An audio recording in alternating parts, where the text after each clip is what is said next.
છે અમૂલ્ય છાશ અને આવતા મંગળવારે પણ અમે લગભગ 500 છાશના પેકેટનું વિતરણ કરવાના છીએ.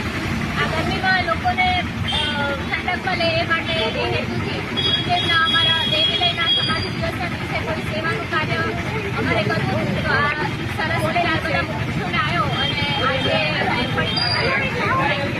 સુરેન્દ્રનગરના કયા વિસ્તારોમાં તમારા જે સંસ્થા દ્વારા છાસ વિતરણ કરવામાં આવ્યું? સંસ્થા છે આપણી કયા વિસ્તારમાં? દેરાસર ચોકમાં કરવામાં આવ્યું છે. અને અન્ય કોઈ વિસ્તારમાં છાસનું વિતરણ કરવામાં આવે છે? દેરાસર ચોકમાં જ કરવામાં આવ્યું.